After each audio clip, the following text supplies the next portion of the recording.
I'm Abby Erceg. I'm here with Merz Aesthetics, and I'm here to talk about courage and confidence.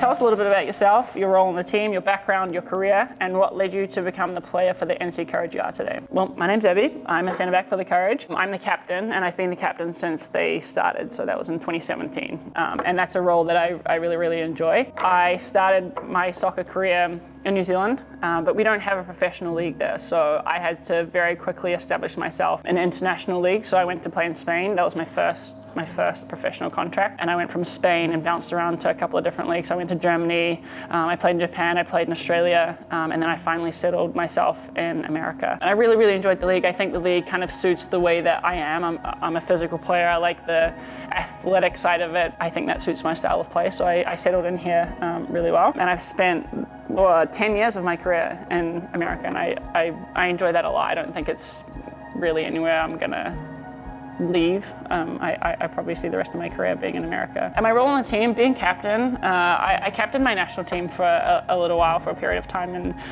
that was a really good introduction to leadership for me. And when I went to New York and played there, it was the first time captaining an international team, and I learned a lot going through that. I had to learn the culture, the style that the Americans liked and being led. That helped develop me as a player, helped develop me as a better leader, a better communicator, and I think as a better person as well. I think when you're learning different styles of communication, different styles of playing and interacting with people, you grow as a person, you grow as a player. So I think that's really helped me become the player that I am for the Courage today. Share a story of someone in your life who inspires you to be confident in yourself and in what you do, and how has it impacted me today? Someone that inspires me is my mum, for sure. My mum is somebody who came from nothing, and she just had absolute confidence in herself and belief in what she was doing, where she was going, and she knew that one day that all the work that she was putting in was going to be of benefit to her and to her family.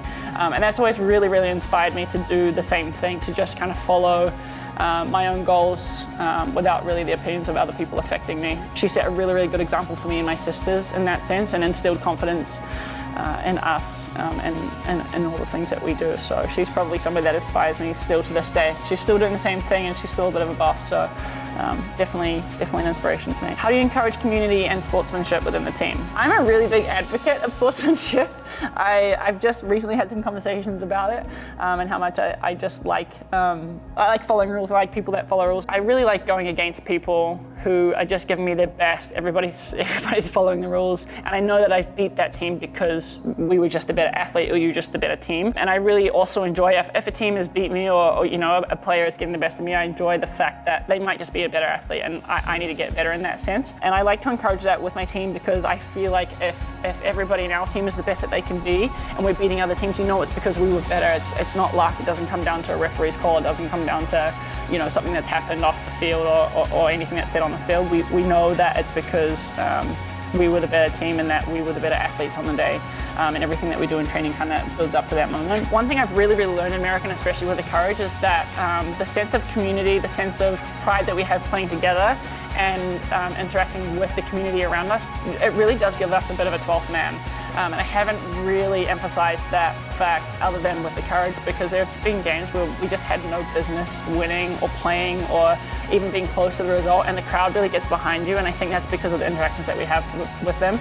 We really pride ourselves on making sure we stay after games to sign autographs, and making sure that we interact with kids and we go to events and sign things. We kind of built that into the culture, and I think that's carried through, and I think the girls do a really good job of that. What is your personal definition of confidence and courage? My personal definition of confidence is just self-belief. I think you have this sense of being able to do what you want to do and not questioning that. And I think having the confidence to do that gives you the courage to go and do things that you probably wouldn't do otherwise. I think a lot of the times people can worry about opinions of other people, or they're not being sure of what they want to do, and it's not the right path for them. But I think when people have a bit of self-belief, know what they want to do, it gives them a bit of courage to go and do that. What accomplishment are you most proud of as a team? I think this year especially was the team winning the Challenge Cup.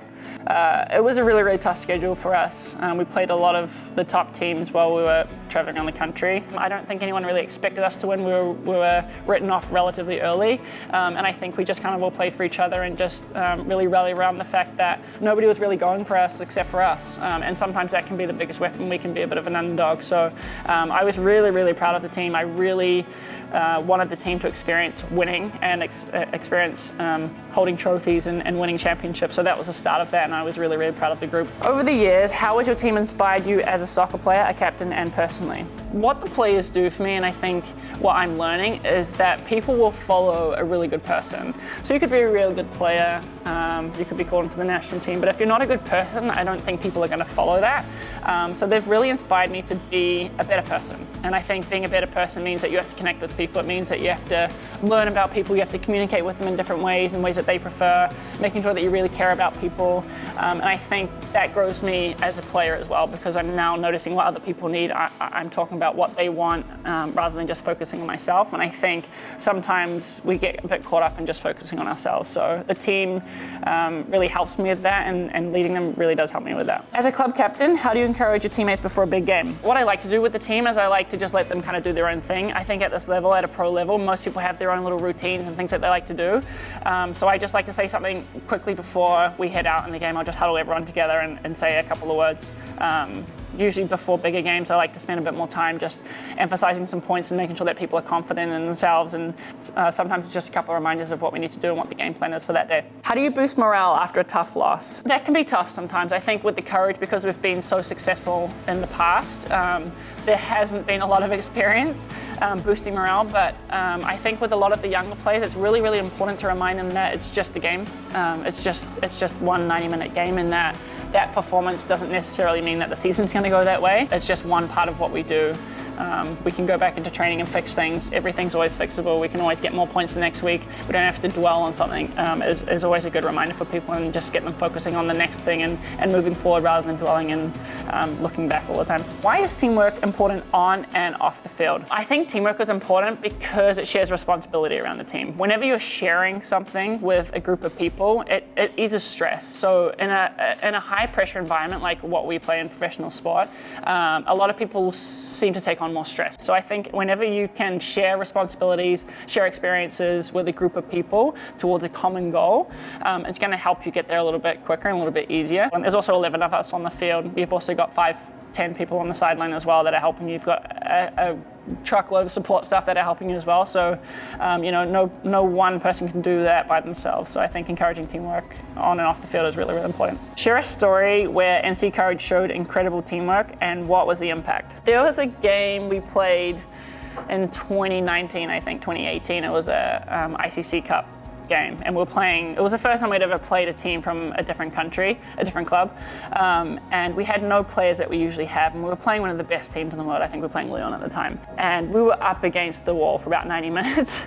There was just no break. Everybody had to kind of pull together. We had to use almost every single sub that we had on the bench, people that hadn't played for the year, people that hadn't played the year before that either, and we had to rely on those people on the field. And I think that showed incredible teamwork. It showed an incredible belief in each other. We never ever doubted that we weren't going to come away with the result. We never ever doubted the people that had to come onto the field that hadn't played before. It was just absolute belief and trust in each other that we were going to get the job done. That's probably one of the biggest times that we've showed teamwork, because we really had to rely on every single person in the team, and everybody in the team had to show what role they had been playing throughout that year. What's your favorite thing about leading such a fierce group of players? I really enjoy helping people, but I also really enjoy seeing people enjoy what they do.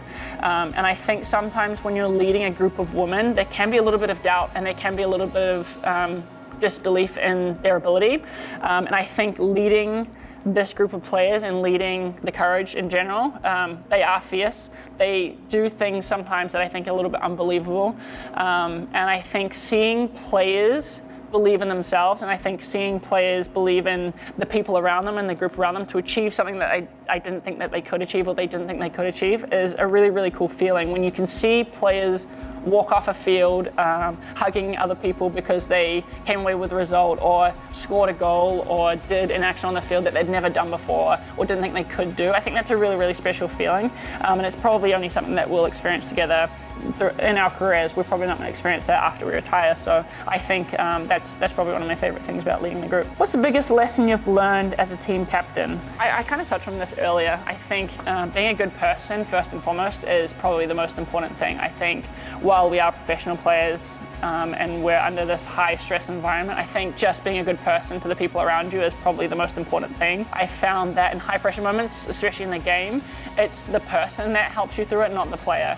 And people are going to lean to the person that you are, not to the player that you are. And that's probably the biggest thing that I've learned.